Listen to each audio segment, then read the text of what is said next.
नमो भगवते वासुदेवाय।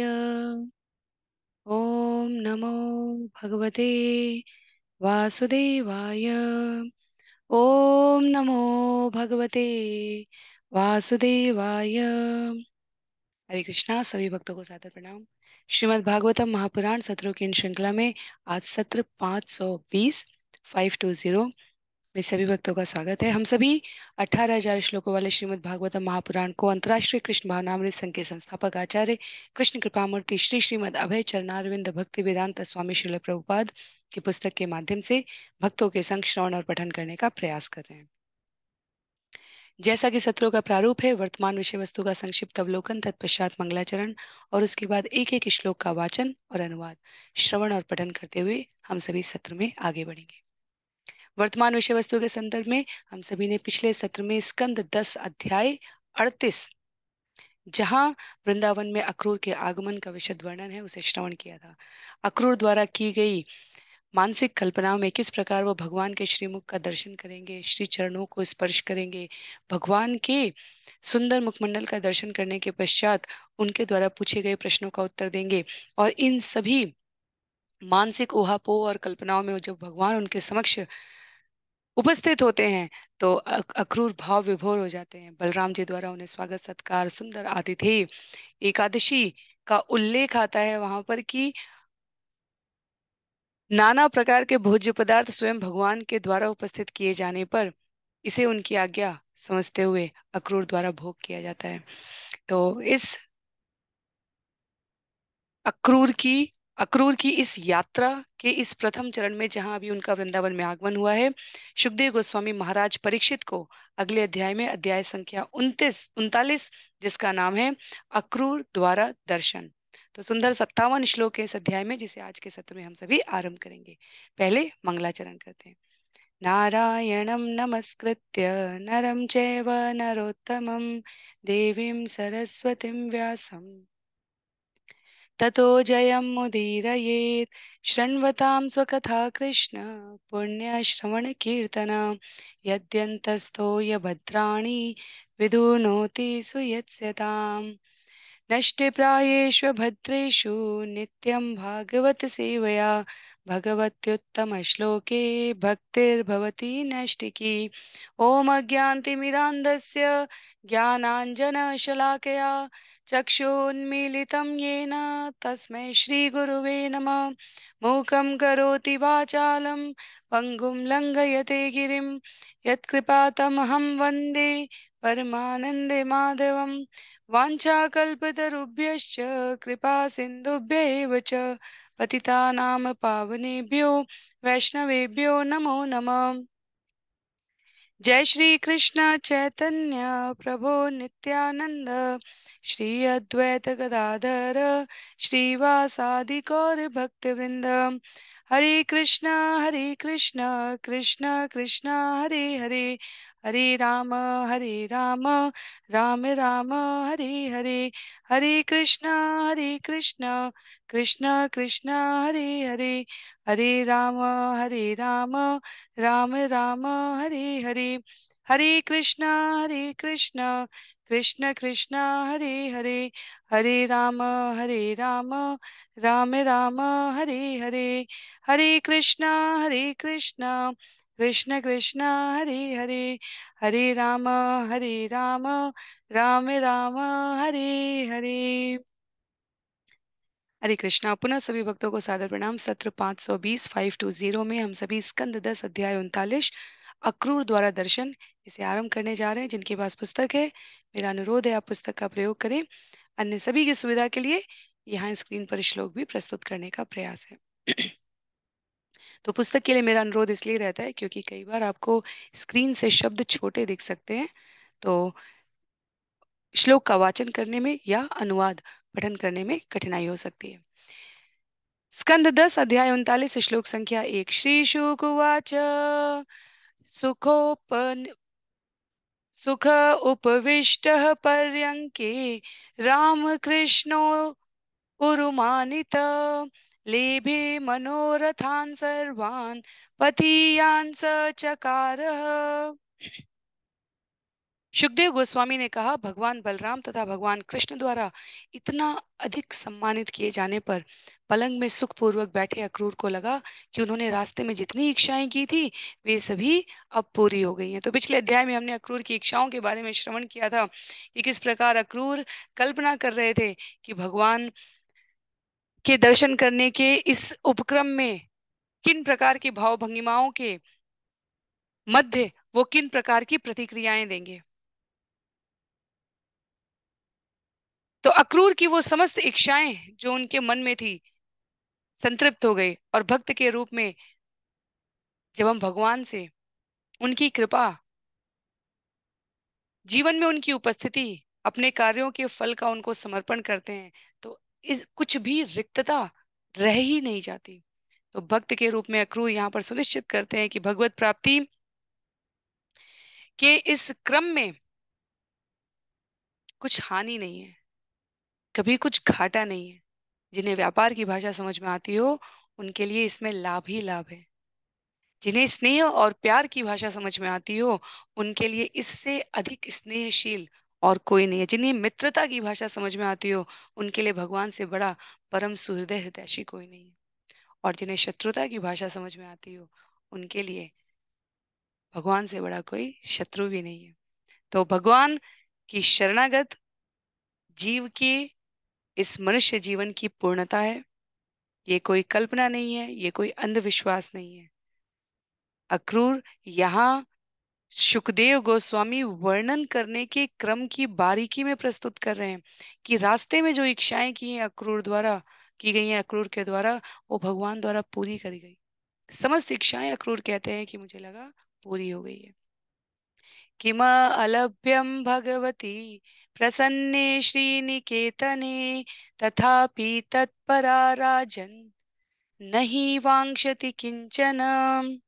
हे राजन, जिसने लक्ष्मी के आश्रयपूर्ण पुरुषोत्तम भगवान को संतुष्ट कर लिया हो, भला उसके लिए क्या अलभ्य है। ऐसा होने पर भी जो उनकी भक्ति में समर्पित है वे कभी भी उनसे कुछ नहीं चाहते। तो भगवान के भक्त किसी भी स्थिति और परिस्थिति में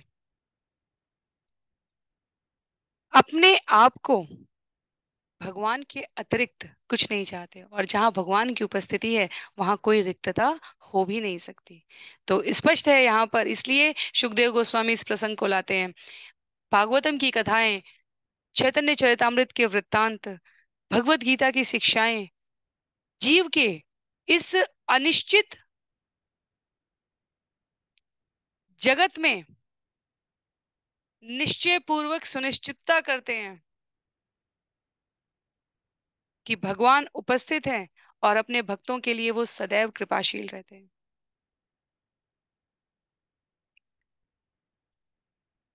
श्लोक संख्या 3 में श्री भगवान उवाच, क्षमा कीजिए, श्लोक संख्या 3 में सायंतन अशनम कृत्वा भगवान देवकी सुत सुयत् सुवृत्तम कंसस्य पप्रपक्ष अन्यत चिकीर्षितम।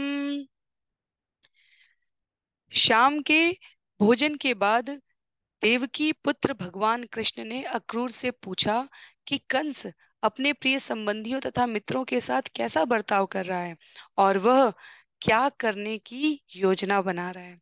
सुदामा पहुंचते हैं भगवान श्री कृष्ण के दरबार में द्वारका में। तो भगवान श्री कृष्ण कहते हैं, क्या हाल है। भगवान अपने भक्तों के मनोभावों को सखा के उस स्तर पर विनोद पूर्वक श्रवण करने के लिए उत्सुक रहते हैं जहां भक्त भी मान के साथ, अभिमान के साथ कहता है कि मुझे कुछ नहीं चाहिए। नरसिंह देव प्रकट होते हैं, प्रहलाद महाराज आगे कर दिए जाते हैं क्योंकि हिरण्यकशिपु को मारने के बाद भी नरसिंह देव शांत नहीं हो रहे थे। तो प्रहलाद महाराज कहते हैं कि अब आप शांत हो जाइए, समस्त देवता आपसे डरे हुए हैं, यहाँ तक कि माता लक्ष्मी भी आपके समीप नहीं आ रही हैं। नरसिंह देव कहते हैं, जब मैं तुम्हें प्रसन्न कर दूंगा तब मुझे शांति होगी। और प्रहलाद महाराज, मांगो मुझसे क्या मांगना चाहते हो। और प्रहलाद महाराज कहते हैं, मुझे कुछ नहीं चाहिए। हम सबके लिए सदैव स्मरण रहने वाला तो ध्रुव महाराज का उदाहरण होता है, जिसमें वो अपने पिता से बड़ा साम्राज्य अर्थात ब्रह्मा से बड़ा साम्राज्य लेने चले थे, क्योंकि उनके पिता उत्तानपाद को मनु से और मनु को ब्रह्मा जी से ये भूमंडल का शासन मिला था। और मुझे पिता से बड़ा साम्राज्य चाहिए अर्थात ब्रह्मा जी से ऊपर कुछ चाहिए, ये प्रण करके निकले हुए ध्रुव और भगवान के सामने, भगवान समक्ष आ जाते हैं, सामने आ जाते हैं तो कहते हैं मुझे कुछ नहीं चाहिए। पर जो समस्त जगत को पालन करने वाला है, समस्त जगत के समस्त संसाधनों का स्रोत है, वो अपने भक्तों को कभी रीता नहीं रखता, कभी खाली नहीं रखता, कभी कोई रिक्तता नहीं रखता। भक्त के जीवन में यदि प्रत्यक्ष रूप से कोई रिक्तता दिखती भी है, तो वो भगवान की भक्त के प्रति कृपा होती है, जिसमें उसकी एक निष्ठता और बनी रहे। और भक्त को तो कभी अभाव ही नहीं लगता है। अन्यों को यदि कभी ऐसा लगे कि इतने बड़े भगवान के भक्त हैं और फिर ऐसे कैसे अनेक प्रकार की व्यवहारिक भौतिक धरातल की बातें जब की जाती हैं, तो देव की पुत्र भगवान कृष्ण क्रूर से पूछ रहे हैं कि अपने मित्रों संबंधियों के साथ कंस का बर्ताव कैसा है, उसकी क्या योजना है। कैसे कहते हैं, श्लोक संख्या 4 में, श्री भगवान उवाच तात सौम्यागत कच्चित् सुआगतं भद्रमस्तु अपि स्वज्ञाति बंधूनाम अनमीवं अनामर्यन्। भगवान ने कहा, हे भद्र पुरुष प्रिय चाचा अक्रूर, यहाँ की आपकी यात्रा सुखद तो रही, आपका कल्याण हो। हमारे शुभ चिंतक मित्र तथा हमारे निकट और दूर के संबंधी सुखी तथा स्वस्थ तो हैं।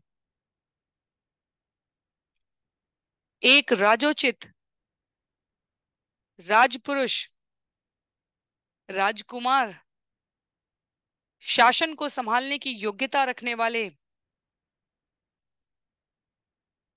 भद्र युवा की तरह प्रश्न है कृष्ण का,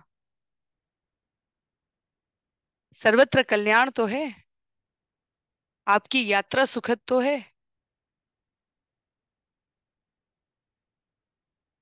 कंस आगे जाकर मथुरा में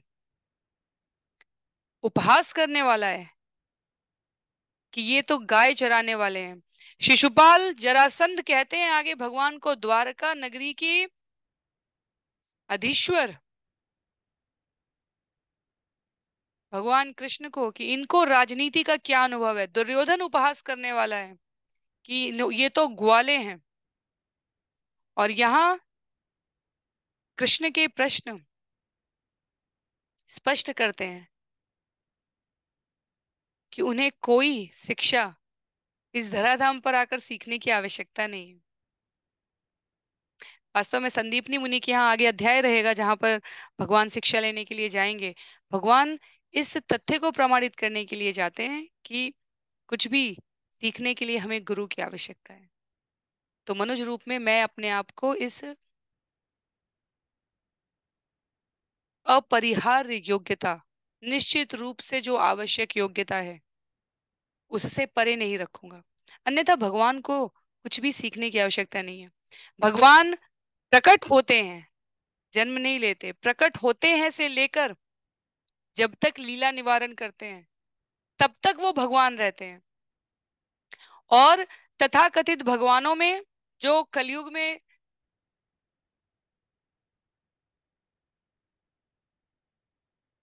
केवल भौतिक लाभ प्राप्त करने के व्यक्तियों के समूह द्वारा किसी महापुरुष को घोषित कर दिया जाता है, और वास्तविक भगवान में यही सबसे बड़ा अंतर है। भगवान किसी विशेष अवसर पर नहीं कहते कि मैं भगवान। भगवान नवजात शिशु के रूप में भी भगवान थे, कंस की जेल में भी वो भगवान थे। इस मायावी जगत की जो प्रभुता है, उसमें हम इतने घिरे हुए होते हैं कि जब हम किसी प्रकार का छल कर रहे होते हैं स्वयं के साथ या किसी और के साथ या कई बार प्रतीकात्मक रूप से भगवान के साथ, तब हम विस्मृत कर जाते हैं कि भगवान सर्वव्यापक है, सर्वशक्तिमान है, सर्वोच्च भोक्ता है। विस्मृति भौतिक जगत के जीवों का दुर्गुण है, भगवान का नहीं। भगवान को तो हर क्षण पता है कि वो भगवान है। किसी विशेष अनुभूति के पश्चात भगवान नहीं होते। और किसी के जीवन में भगवान की कृपा हो गई है, ये इस बात से प्रमाणित होता है कि वो व्यक्ति भगवान की कितनी सेवा में लगा है। भगवान की कृपा होने के पश्चात जीव कहीं किसी बंद कमरे में, कहीं किसी सार्वजनिक स्थान पर अपनी पूजा कराने में संलग्न नहीं रहेगा। इसलिए अक्रूर यहाँ पर जो राजनयिक पुरुष के रूप में आए हैं, पहले भद्र पुरुष से संबोधित करते हैं और फिर प्रिय चाचा अक्रूर कहते हैं। श्लोक संख्या 5 में आगे बता रहे हैं सुखदेव गोस्वामी। भगवान कहते हैं, किम नु न कुशलम पृक्षे एधमाने कुलामये कंसे मातुल नामना अंगस्वानाम न तत्प्रजासु च किं नु न कुशलं पृक्षे एधमाने कुलामये कंसे मातुल नाम्नांग स्वानाम न तत्प्रजासु च। किंतु हे अक्रूर, जब तक मामा कहलाने वाला तथा हमारे परिवार के लिए रोग स्वरूप राजा कंस समृद्ध हो रहे हैं, तब तक मैं अपने परिवार वालों तथा उसकी अन्य प्रजा के विषय में पूछने की झंझट में पड़ूं ही क्यों। अर्थात पुनः एक बार अक्रूर के माध्यम से भगवान श्री कृष्ण कहते हैं, मुझे ज्ञात है आप जिस उद्देश्य के लिए आए हैं, मथुरा में क्या हो रहा है, मुझे बुलाए जाने का प्रयोजन और परिणाम क्या है, सब कुछ मुझे ज्ञात है। भक्त के रूप में अक्रूर की चिंता का निवारण करेंगे भगवान। सेवक के रूप में अक्रूर को कोई दुर्गमता न हो, ये सुनिश्चित करेंगे भगवान। और सर्वव्यापकता के अपने मूल स्वभाव को अपने भक्त अक्रूर के समक्ष प्रस्तुत करेंगे भगवान। आगे चतुर्भुज स्वरूप का दर्शन होगा अक्रूर को। तो कहते हैं भगवान की कुछ अधिक सोचने की, आपको दुविधा में पड़ने की आवश्यकता नहीं है, मैं उनको जानता हूं। अहो अस्मत् अभूत भूरि पित्रो वृजिनम् आर्ययो यद्धेतो पुत्रमरणम् यथेतो बंधनम तयो। जरा देखिए ना कि मैंने अपने निरपराध माता पिता के लिए कितना कष्ट उत्पन्न कर दिया है। मेरे ही कारण उनके कई पुत्र मारे गए और वे स्वयं बंदी हैं। तो कंस ने जो व्यवहार किया है देवकी और वसुदेव के साथ, भगवान श्री कृष्ण को वो ज्ञात है। सर्वव्यापकता का परिचय देते हैं। दृष्ट्या अद्य दर्शनम स्वानाम मह्यम वह सौम्य कांक्षितम संजातम वर्ण्यताम तात तव आगमन कारणम। हे प्रिय स्वजन, सौभाग्यवश आपको देखने की हमारी इच्छा आज पूरी हुई है। हे सदैव चाचा, कृपा करके यह बतलाएं कि आप आए क्यों हैं। तो भगवान फिर भी भक्त के मुखारविंद से सुनना चाहते हैं, अपने आने का प्रयोजन बताओ। सुदामा को कहते हैं, भगवान क्यों आए हो, कृपया मुझे भी सूचित करो। सुखदेव गोस्वामी बता रहे हैं श्लोक संख्या 8 में, श्री शुकुवाच पृष्टो भगवता सर्वं वर्णयामास माधव वैरानुबंधं यदुषु वसुदेववध उद्यमम्। सुखदेव गोस्वामी ने कहा, भगवान के पूछे जाने पर मधुवंशी अक्रूर ने सारी परिस्थिति कह सुनाई, जिसमें यदुओं के प्रति कंस की शत्रुता तथा उसके द्वारा वसुदेव के वध का प्रयास भी सम्मिलित था। तो भगवान अक्रूर अपने लिए कुछ नहीं बता रहे हैं। अक्रूर अन्यों पर भगवत कृपा शीघ्रातिशीघ्र हो, इस हेतु से भगवान को कंस की शत्रुता और क्रूरता के बारे में बता रहे हैं। पूछे गए प्रश्न का उत्तर देने के पश्चात छंद संख्या 9 में कहते हैं, यत् संदेशो यदर्थम वा दूतः संप्रेषितः स्वयं यत् उक्तं नारदेनास्य स्वजन्मानक दुंदुभे। अक्रूर को जिस संदेश को देने के लिए भेजा गया था उसे उन्होंने कह सुनाया। उसने कंस के असली इरादे भी बतला दिए और यह भी बतला दिया कि नारद ने किस तरह कंस को सूचित किया कि कृष्ण ने वसुदेव के पुत्र रूप में जन्म लिया है। तो यदि किसी पाठक को, किसी श्रोता को इस बात की दुविधा हो कि अक्रूर का ध्यान अभी तक क्यों नहीं गया इस बात पर, जब कृष्ण उनके बताए बिना कहते हैं कि मैंने अपने माता पिता को संकट में डाल दिया है। यदि हम देखें तो छंद संख्या 4-5 में हमने श्रवण किया, कृष्ण कहते हैं मैंने अपने मेरी वजह से मेरे माता पिता संकट में आ गए, जो स्पष्ट करता है इस बात को कि अक्रूर भगवान के भाव रूप में तो स्वभाव से परिचित ही हैं। संशय आना, कठिनाई आने पर जीवन में इस बात का, भौतिक जगत में रहते हुए एक क्षण के लिए भय लगना कि कैसे होगा, क्या भगवान सुनेंगे, क्या भगवान रक्षा करने के लिए आएंगे, क्या भगवान मार्गदर्शन करेंगे। पर भगवान कहीं ना कहीं संकेत से अपने भक्तों को सदैव सूचित कर देते हैं। योग क्षेमम वहां में, भगवत गीता में भगवान ने संकेत ही तो दिया है भक्तों को।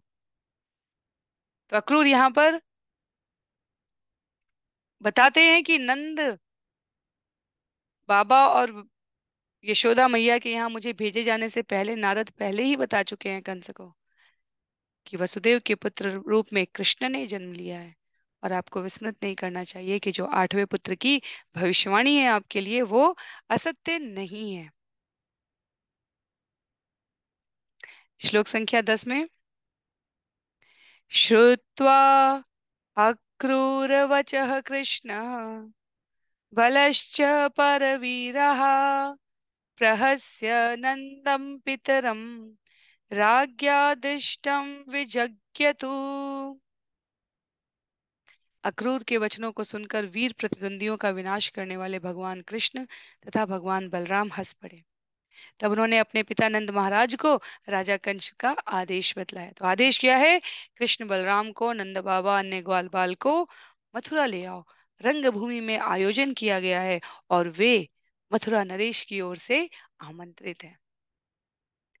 श्लोक संख्या 11 और 12 में सुखदेव गोस्वामी बता रहे हैं, महाराज परीक्षित को गोपान् समादिशत् सोऽपि गृह्यतां सर्वघोरस उपायनानि गृहीणीध्वं युज्यन्तां शकटानि च यास्यामश्वो मधुपुरीं दास्यामो नृपतेरसान् द्रक्ष्यामसु महत्पर्व यान्ति जानपदा किल एवं आघोषयच्चत्रा नन्दगोप स्वगोकुले। तब नंद महाराज ने गांव के मुखिया को बुलाकर नंद के व्रजमंडल में ग्वालों के लिए निम्नलिखित घोषणा करने के लिए आदेश दिया। जाओ और जितना दूध दही उपलब्ध हो सके एकत्र करो, बहुमूल्य उपहार ले लो और अपने अपने छकड़े जोत लो। कल हम मथुरा जाएंगे और राजा को अपना दूध दही भेंट करेंगे तथा महान उत्सव देखेंगे। समस्त पड़ोसी जिलों के निवासी भी इसमें जा रहे हैं। तो उल्लेख आता है यहाँ पर, राजा के लिए कर के रूप में दूध तथा दही से बनी वस्तुएं ले जाने की बात की गई है। पड़ोसी जिले के निवासी भी आ रहे हैं, इसलिए नंद महाराज निशंक कर रहे हैं, मैया यशोदा और अन्य माताओं को निशंक कर रहे हैं कि अधिक चिंता करने की आवश्यकता नहीं है, अन्य लोग भी आ रहे हैं। क्योंकि अब तक सभी को ज्ञात हो गया था कि कंस के आदेश से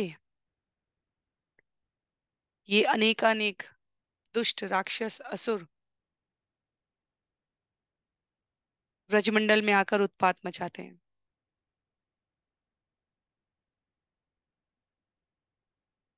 श्लोक संख्या 13 में,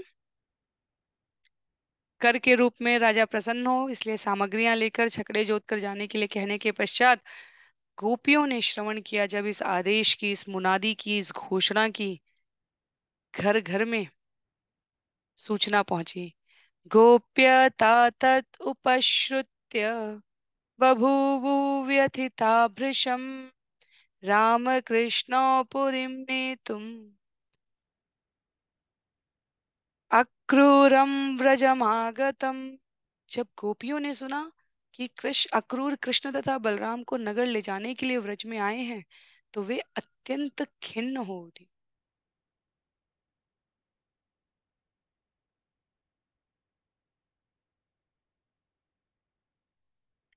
काश्चित् ततः कृतह्यताप श्वासिम्लान् मुखं श्रिय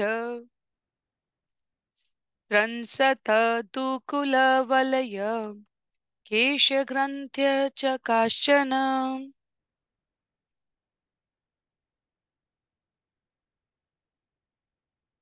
कुछ गोपियों ने अपने हृदय में इतनी पीड़ा का अनुभव किया कि सिसकियां ले लेकर उनके मुख पीले पड़ गए। अन्य गोपियां इतनी अधिक पीड़ित थी कि उनके वस्त्र, बाजूबंद तथा जूड़े शिथिल पड़ गए। अन्याश्च तत् अनुध्यान निवृताशेषवृत्तय नाभ्यजानन्निमं लोकम् आत्मलोकं गता इव।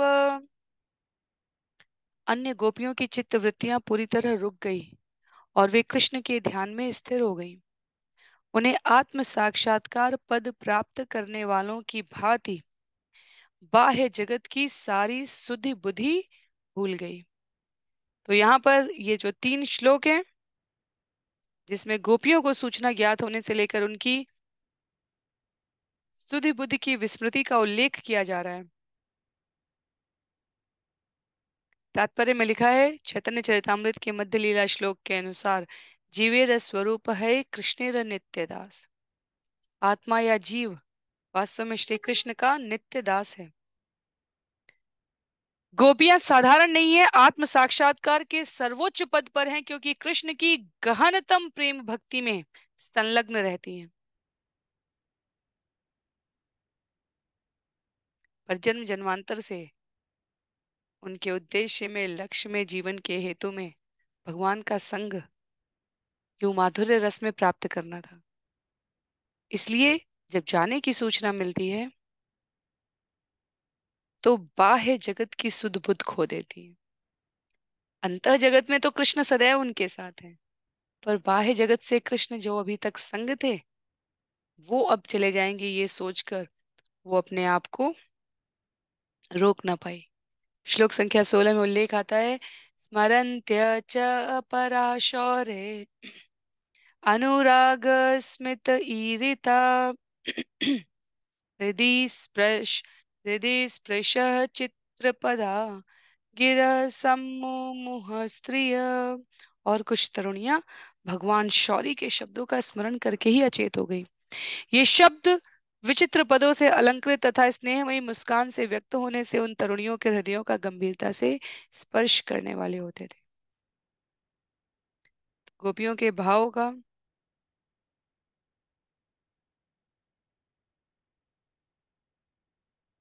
गोपियों के अनुभव का, गोपियों की पूर्ववत स्मृतियों का सामान्य जनमानस पठन करने के लिए कितना भी संकलन कर लें,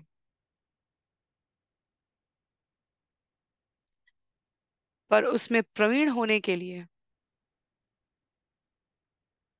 जिस साधन की आवश्यकता है वो श्री कृष्ण के प्रति अनन्य प्रेम है।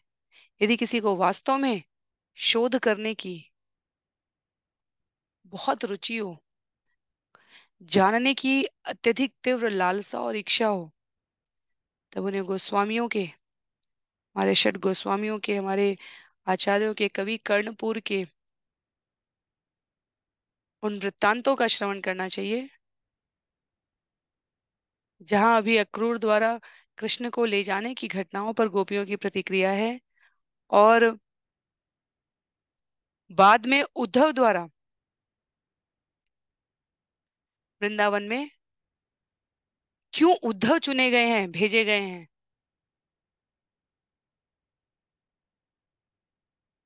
उस उल्लेख की प्रस्तुति की गई है। तब गोपियों के क्या भाव हैं वो बताए गए हैं। तो जैसे जैसे अध्याय आएगा हम सभी श्रवण करेंगे, पर गोपियों के इस निष्प्रिय भाव से, स्नेहासिक्त संबंध से अक्रूर के लिए कृष्ण को ले जाना कितना कठिन हो जाएगा, हम अभी शीघ्र ही श्रवण करेंगे। गतिं सुललितां चेष्टां स्निग्धहासवलोकनं शोकापहानि नर्माणि प्रोद्यामचरितानि च चिन्तयन्तो मुकुन्दस्य भीता विरहकातरा समीता सङ्घर्षः प्रोचुः अश्रुमुख्यच्युताशया। गोपियां भगवान मुकुंद के क्षणमात्र वियोग की आशंका से भी भयातुर थी। अतः जब उन्हें उनकी ललित चाल, उनकी लीलाओं, उनकी स्नेहिल हसीली चितवन, उनके वीरतापूर्ण कार्यों तथा दुख हरने वाले ठिठोलियों का स्मरण हो आया, तो वे संभाव्य परम विरह के विचार से उत्पन्न चिंता में अपने आपे के बाहर हो गई। वे झुंड की झुंड एकत्र होकर एक दूसरे से बातें करने लगी। उनके मुख आंसुओं से पूरित थे और उनके मन अच्युत में पूर्णतया लीन थे। भक्त भगवत प्राप्ति में जितना प्रसन्न रहता है, प्रत्यक्ष रूप से भगवान की अनुपस्थिति में भी भगवान के प्रति उसके स्नेह की तीव्रता में कमी नहीं आती। मन समाधि में लीन है गोपियों के, इसलिए शरीर रूप से बाहर अन्य गोपी से मिलने पर भी बाह्य रूप में भी उनकी चर्चा का मुख्य केंद्र कृष्ण है। भक्त जब समर्पण करता है भगवान के श्री चरणों में,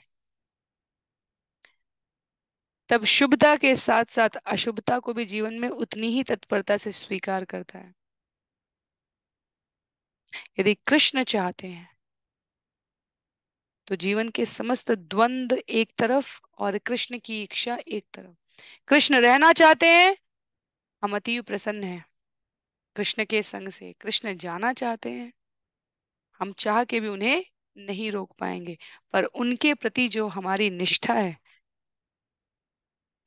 उसका स्वरूप भले बदला हुआ लगे कि अभी प्रत्यक्ष संग का था, अब वियोग रूप में परिणत हो जाएगा। इसलिए बाह्य रूप से इस वियोग की कल्पना कर पाना भी गोपियों के लिए असंभव हो रहा था। पर अन्यथा भक्त के लिए सदैव कहा जाता है, भक्त उसमें राजी है जिसमें भगवान की सहमति है। श्री गोप्य ऊचु अहो विधात स्तवन क्वचिद्या संयोज्य मैत्र्या प्रणयेन देहिना तांचाकृतार्थान् वियुनक्ष्य पार्थकम् विक्रीणितं तेर्भगचेष्टितं यथा। गोपियों ने कहा, हे विधाता, आप में तनिक भी दया नहीं है। आप देहधारी प्राणियों को मैत्री तथा प्रेम द्वारा एक दूसरे के पास लाते हैं और तब उनकी इच्छाओं के पूरा होने के पूर्व ही व्यर्थ में उन्हें अलग कर देते हैं, विलग कर देते हैं। आपका यह भ्रमपूर्ण खिलवाड़ बच्चों की चेष्टा के समान है। जब तक बच्चे के पास जो खिलौना नहीं होता है, तब तक उसकी चाह में उसको सब कुछ जो उसके पास है वो व्यर्थ मूल्यहीन दिखता है, और जैसे ही वो खिलौना उसके पास आ जाता है, भले उसको वो खेलने नहीं आता अभी, भले उससे बड़े भाई बहन उससे बड़े माता पिता संबंधी उसे बताएं कि ऐसे खेलो, ऐसे खेलो, ऐसे खोलो, पर फिर भी वो अपने ही प्रकार से अपनी रचनात्मक गतिविधि में जो प्राप्य खिलौना है उसे उसे घुमाता रहेगा, तो भले वो टूट जाए। तो कहती हैं गोपियां, आपकी ये जो भ्रमपूर्ण की जैसे बच्चे की खिलवाड़ भरी चेष्टा होती है, वैसे ये सृष्टि की संयोजन रचना आपकी ये उन बालकों के समान लगती है। अभी तो इस जगत में जीव जंतुओं का विभिन्न योनियों में प्राणियों का वर्धन हो, इसके लिए आप प्रजापतियों को नियुक्त करते हैं, जो कि हम लोगों ने स्कंद 1 से स्कंद 9 तक श्रवण किया है। और जब तक वो आपस में एक दूसरे के संग संतुष्टि भरा जीवन न बिता लें, तब तक आप उन्हें विलग भी कर देते हैं। लगता है आप में तनिक भी दया नहीं है। तो जो चार सबसे निर्दयी प्राणी बताए गए हैं, वास्तव में उसमें एक बच्चे भी आते हैं। विधाता तो विधाता है, और बच्चे भी कहे जाते हैं बहुत निर्दयी हैं। ऐसा नहीं है कि वो नकारात्मक अर्थ में निर्दयी हैं, उन्हें वो अबोध अवस्था में निर्दयी हैं, उन्हें पता नहीं होता कि वो निर्दयी हैं। यदि एक समझदार बच्चा है तो वो रात में कितनी भी भूख लगी रहेगी, बड़ा बच्चा है, समझदार नहीं कहने का मतलब है बड़ा बच्चा है, तो एक बार को माता पिता को जगाए बिना या तो कुछ लेकर खा लेगा या सो जाएगा ऐसे ही। पर इस बात का बोध है कि माता पिता को कष्ट नहीं देना चाहिए। पर एक नवजात शिशु, एक अबोध शिशु, 1 2 3 4 5 साल 6 साल, वो इस बात का भावी परिणाम सोचे बिना ही कितनी देर सोना है, कब खाना है, सब अपने शरीर की आवश्यकताओं के अनुसार करते हैं। या हम कह सकते हैं कि उनके पास कोई विकल्प नहीं होता। तो यहाँ पर गोपियां कहती हैं, विधाता तुम उसी बच्चे के समान लगते हो। सही गलत अच्छा बुरा भाव कुभाव समझे बिना बस कुछ बना रहे हो और कुछ बिगाड़ रहे हो, कुछ लोगों को मिला रहे हो, और जब तक वो सुखपूर्वक समय व्यतीत कर पाए उनसे पहले उन्हें विलग कर दे रहे हो। यस्त्वं प्रदर्श्यासितकुन्तलावृतं मुकुन्दवक्त्रं सुकपोलमुत्नसम् शोकापनोदास्मितलेशसुन्दरम् करोषि पारोक्ष्यमसाधु ते कृतम्। श्याम घुंघराले बालों से घिरा तथा सुंदर गालों से सुशोभित, उठी हुई नाक तथा समस्त कष्टों को हरने वाली मृदु हंसी से युक्त मुकुंद के मुख को दिखलाने के बाद अब आप उस मुख को हमसे ओझल करने जा रहे हैं। आपका ये बर्ताव तनिक भी अच्छा नहीं है। गोपियां अपना रोष जताती है। इतना ही नहीं, इससे पहले भी गोपियों ने ब्रह्मा जी से अपना रोष जताया था कि विधाता ने आंखों की इन पलकों को क्यों दिया है हमें। जब हम कृष्ण को देखते हैं तो जितना समय हमें पलक झुकाने में लगता है, उतने में कृष्ण का दर्शन हमारी आंखों से विस्मृत हो जाता है। तो विधाता को लाना देने की प्रथा अचिंतन काल से चली आ रही है। क्रूरस्त्वम् अक्रूर समाख्यया स्मना चक्षुर्हि दत्तं हरसे बताज्ञवत् येनैकदेशे अखिल सर्गसौष्ठवम् त्वदीयमद्राक्ष्म वयं मधुद्विष। हे विधाता, यद्यपि आप यहाँ अक्रूर के नाम से आए हैं, किंतु हैं आप क्रूर, क्योंकि क्रूरः त्वम अक्रूर समाख्य आया, क्योंकि आप मूर्खों के समान हमसे उन्हें ही छीने ले जा रहे हैं जिन्हें कभी आपने हमें दिया था। हमारी वे आंखें जिनसे हमने भगवान मधुद्विष के रूप के उस एक में भी आपकी संपूर्ण सृष्टि की पूर्णता देखी थी। तो जो आए हैं वो अक्रूर नहीं है, वो वास्तव में बहुत क्रूर है, क्योंकि वो हमारे जीवन को ही हमसे लिए जा रहे हैं। तो कृष्ण के जाने के बारे में सुनकर ही गोपियों को, जिन्हें पहले भी किसी अन्य वस्तु व्यक्ति स्थिति की चाह नहीं थी, अब तो निष्प्राण ही किया जा रहा है। गोपियों को लगता है यदि कृष्ण वृंदावन से चले गए तो हमारे नेत्रों के पास तो कोई और कार्य ही नहीं रहेगा, हमारे जीवन में तो और कोई संवाद ही नहीं रहेगा, तो इस जीवन का होगा क्या।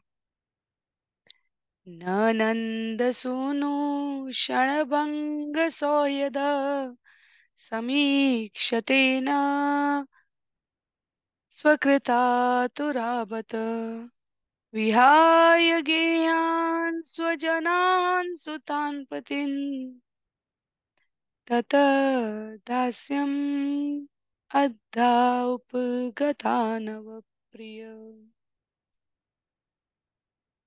हाय, क्षण भर में प्रेम पूर्ण मैत्री को भंग करने वाला नंद का बेटा अब हमको सीधे एकटक देख भी नहीं सकेगा। उसके वशीभूत होकर उसकी सेवा करने के लिए हम अपने अपने घरों, संबंधियों, बच्चों तथा पतियों तक का हमने परित्याग कर दिया, किंतु वह सदैव नित नए प्रेमियों की खोज में रहता है। तो अब गोपियां इतने संताप में आ चुकी हैं। वास्तव में जब जब वन की लीलाओं में कृष्ण अपनी टोली के साथ और श्रीमती राधा रानी अपनी सखियों के साथ दोनों आमने सामने होते, तब जितने भी हम ये उद्धरण पढ़ते हैं आचार्यों की टीकाओं में, जिसमें कहीं कृष्ण राधा रानी और सखियों का खिलवाड़ कर रहे हैं, उनके साथ शब्दों की अभिव्यंजना के साथ हास्य कर रहे हैं, कहीं राधा रानी अपनी सखियों के साथ मद भरे शब्दों का प्रयोग कर रही हैं, वैसी समस्त घटनाओं में यदि कभी श्रीमती राधा रानी को किसी भी प्रकार की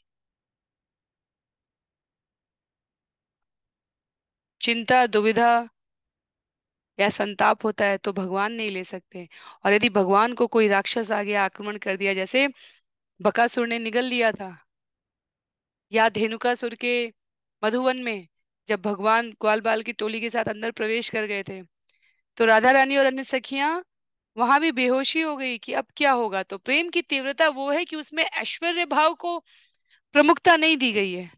माधुर्य रस इसलिए पूर्णता के साथ पूर्ण पुरुषोत्तम के स्वरूप में भगवान श्री कृष्ण की इस लीला में दृष्टिगोचर है, क्योंकि ये अपूर्ण जीवों के द्वारा साधा ही नहीं जा सकता। 64 कलावतार भगवान जब प्रकट होते हैं तब माधुर्य रस की पराकाष्ठा पहुंचती है। 60 गुणों के साथ नारायण के समक्ष तो ऐश्वर्य का भाव रहता है, भय का अनुभव होता है, कुछ गलत करेंगे तो भगवान कितने ऐश्वर्यशाली हैं। गोपियां यहाँ पर कहती हैं कृष्ण को उलाहना देते हुए, सीधे कृष्ण को उलाहना देने के क्रम में अब क्योंकि अब संताप बढ़ चुका है, कहती हैं कि सेवकों की, अपने प्रशंसकों की कोई कमी पड़ गई थी क्या, या स्वभाव ही है नए नए प्रेमियों को ढूंढना तुम्हारा। हे कृष्ण, तुम हमें ऐसे छोड़कर कैसे जा सकते हो। ऐसे शब्दों की रचना कर रही हैं गोपियां कि भगवान के समक्ष भी जाकर वो अवश्य कहेंगी।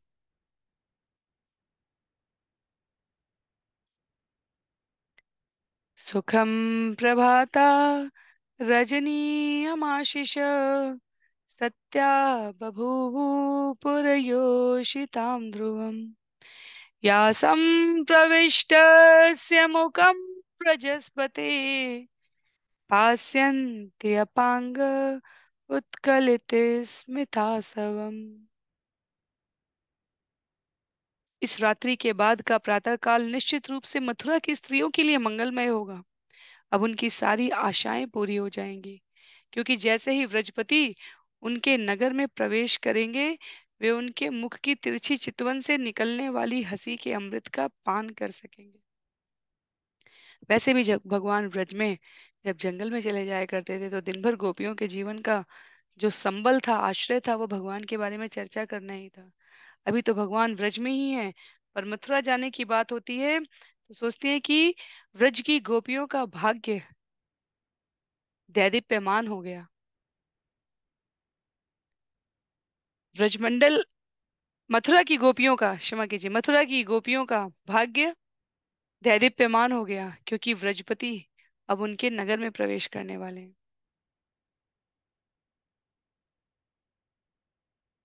श्लोक संख्या 24 में सुखदेव गोस्वामी महाराज परीक्षित को ये कथा बताने के उपक्रम में कहते हैं, तासां मुकुंदो मधुमंजुभाषिते गृहीत चित्त परवान मनस्वी कथम पुनः न प्रतियास्यते अबला ग्राम्या सलज्ज स्मित विभ्रमैर्भ्रमन्। हे गोपियों, यद्यपि हमारा मुकुंद बुद्धिमान तथा अपने माता पिता का अत्यंत आज्ञाकारी है, किंतु एक बार मथुरा की स्त्रियों के मधु सदृश मीठे शब्दों के जादू में आ जाने और उनकी आकर्षक लजीली मुस्कानों से मुग्ध हो जाने पर भला वह हम गंवार देहाती अबलाओं के पास फिर कभी क्यों लौटने लगा। जैसे बच्चा यदि गांव से शहर में जाता है, शहर से किसी दूसरे राज्य में जाता है, दूसरे राज्य से दूसरे देश में जाता है, तो माता पिता शुभचिंतक संबंधी अनेक अनेक आशंकाओं से भरे हुए बच्चे के लिए क्या सर्वाधिक हितकारी हो सकता है, वो सभी सूचनाएं इकट्ठी करके उसे समझाते रहते हैं, बताते रहते हैं, बेटा ऐसे नहीं। गांव से शहर जाने के लिए जो उपाख्यान दिए जाते हैं उनके अनुसार ध्यान से बैठना, किसी का कुछ खाना पीना नहीं, अपने सामान को रखना, फोन करते रहना, जिस काम के लिए जा रहे हो उस पर ध्यान रखना, नगर के लोगों के बातों में बहक मत जाना। इसी प्रकार देश से विदेश जाने में, अन्य देश जाने में अनेक अनेक सावधानियां बताते हैं। तो यहाँ पे परम शुभचिंतक गोपियां कहती हैं कि वैसे तो माता पिता के अत्यंत आज्ञाकारी हैं नंद के ये सुत, क्योंकि कई बार उल्लेख आता है कथाओं में कि यदि गोपियां कृष्ण को कहती थी हम तुम्हें माखन देंगी, जरा नृत्य करके तो दिखाओ, तो कृष्ण कहते थे मेरी मैया ने मुझे मना किया है नृत्य करने से। नहीं नहीं, नृत्य तो मैं करूंगा ही नहीं, क्योंकि मैं तुम्हारा माखन भी नहीं लूंगा। तो गोपियां वही स्मरण करें कि वैसे तो अत्यंत आज्ञाकारी हैं, कार्य पूरा होने पर हो सकता है वापस आ जाएं, पर यदि वो आना भी चाहेंगे तो गांव से शहर के परिवेश रहन सहन का जो अंतर है, उस अर्थ में मथुरा की स्त्रियां इतने मोहक तरीके से शब्दों का प्रयोग करेंगी कि कृष्ण उनको भी जीवन की संपूर्णता प्राप्त हो जाए, ये विचार करके हो सकता है व्रज आना ही भूल जाए। तो बिल्कुल परम शुभचिंतक भौतिक जगत के व्यक्ति की तरह आध्यात्मिक जगत में अधिष्ठित गोपियां शंका करती हैं, अद्यं ध्रुवं तत्र दृशो भविष्यते दाशार्हभोजान्तकवृष्णिसात्वताम् महोत्सव श्रीरमणं गुणास्पदम् रक्ष्यन्ति ये चाध्वनिदेवकी सुतम्।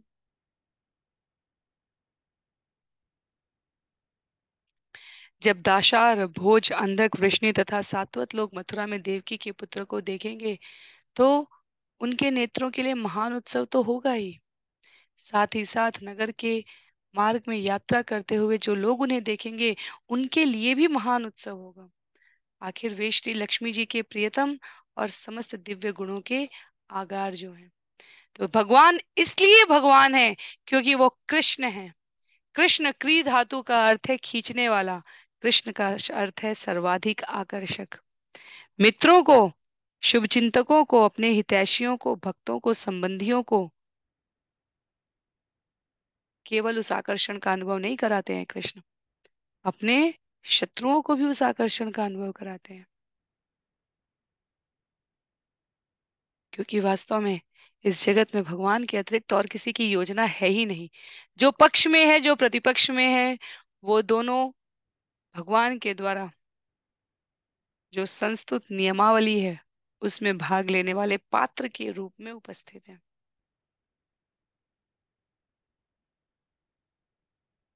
श्लोक संख्या 26 में कहते हैं,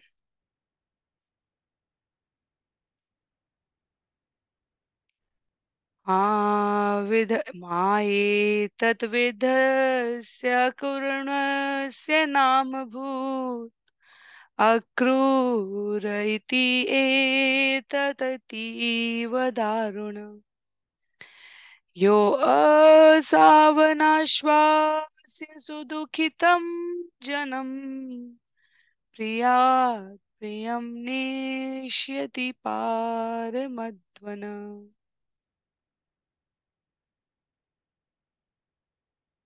जो ऐसा निर्दय कार्य कर रहा हो उसे अक्रूर नहीं कहलाना चाहिए। वह इतना क्रूर है कि व्रज के दुखी निवासियों को धीरज कर धराने का प्रयास किए बिना ही उस कृष्ण को लिए जा रहा है जो हमारे प्राणों से भी हमें अधिक प्रिय है।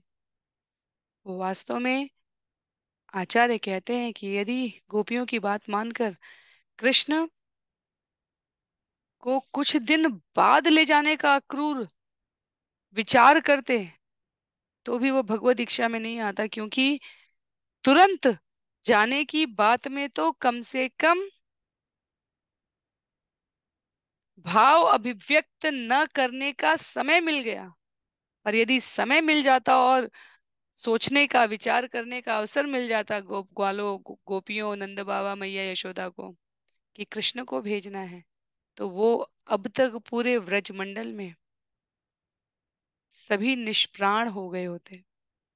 आचार्य कहते हैं संभव ही नहीं है कि भगवान को भक्तों के समक्ष से हटाया जा सके।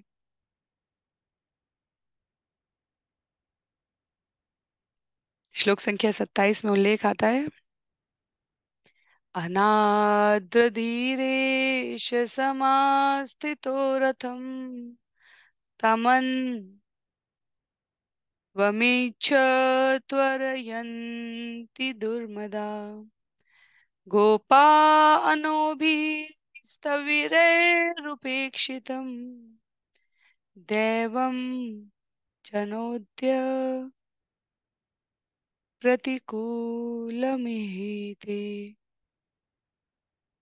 निष्ठुर कृष्ण पहले ही रथ पर चढ़ चुके हैं और अब ये मूर्ख ग्वाले अपनी बैलगाड़ियों में उनके पीछे पीछे जाने की जल्दी मचा रहे हैं।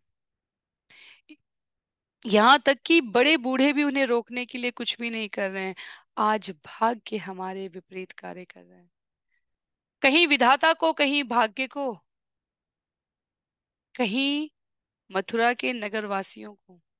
गोपियों ने इससे पहले कभी भाग्य के लिए, विधाता के लिए या अन्यत्र रहने वाले जीवों के लिए कोई विशेष विचार प्रस्तुत नहीं किया, पर भक्त के लिए जो कुछ भी भगवान से संबंधित है वो आराध्य हो जाता है। वो कहना चाह रही हैं कि ये अच्छा है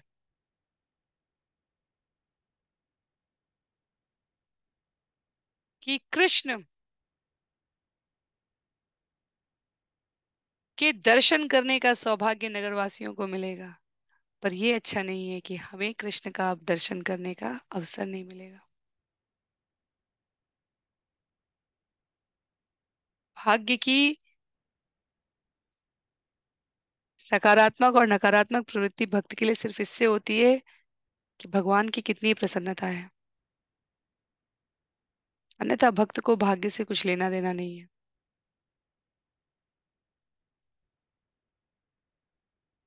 कहती हैं गोपियां कि मति मारी गई है। तात्पर्य में लिखते हैं श्रीधर स्वामी की टिप्पणी का उल्लेख करते हुए आचार्य कि मति मारी गई है जो कृष्ण को लिए जा रहे हैं और कोई विचार भी नहीं कर पा रहा है। वृंदावन कृष्ण को अवश्य लौट कर आना पड़ेगा, गोपियां कहती हैं, और फिर ये ग्वाल बाले क्यों सहायक बन रहे हैं साथ में जाने के लिए। इन सबको रुकना चाहिए। श्लोक संख्या 28 आज के सत्र के लिए अंतिम श्लोक रहेगा, जहां अब गोपियों और भगवान का संवाद आरंभ होने जा रहा है। उससे पहले गोपियां विचार करती हैं, निवारयाम समुपेत्य माधवम किं न अकरिष्यन् कुलवृद्ध बांधवा मुकुंद संगानिमिषार्ध दुस्त्यजात् दैवेन विध्वंसित दीन चेतसाम्। चलो हम सीधे माधव के पास चलें और उन्हें जाने से रोकें। हमारे परिवार के बड़े बूढ़े तथा अन्य संबंधी जन हमारा क्या बिगाड़ सकते हैं? अब जबकि भाग्य हमें मुकुंद से विलग कर रहा है, हमारे हृदय पहले से ही दुखित है, क्योंकि हम हर एक पल के एक अंश में भी उनके संग के त्याग को सहन नहीं कर सकते। गोपियां वास्तव में श्री विश्वनाथ चक्रवर्ती ठाकुर की टीका है, यहाँ पर कहते हैं कि चलो अब किसी और को कुछ नहीं कहना सुनना है, सीधे कृष्ण के पास चलते हैं। उनके वस्त्र उनके हाथों को खींचकर उन्हें रथ से नीचे उतार कर उनसे पुनः पूछेंगी कि इतनी सारी स्त्रियों के पाप का, हत्या का जो पाप है, वो अपने ऊपर लेने पर आप क्यों इतने उद्यत हो चुके हैं।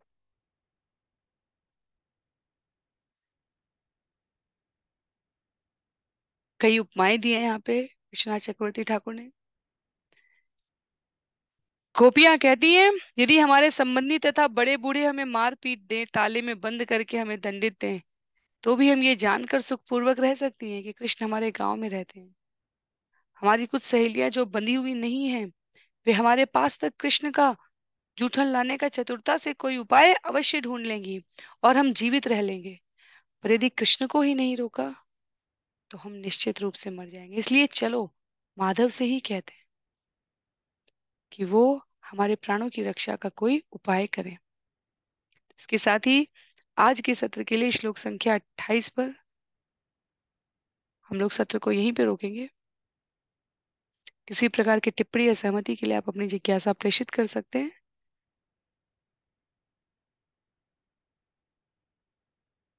श्रील प्रभुपाद की जय, श्रील गुरुदेव की जय, अनंत कोटि वैष्णव वृंद की जय, श्रीमद् भागवतम महापुराण की जय।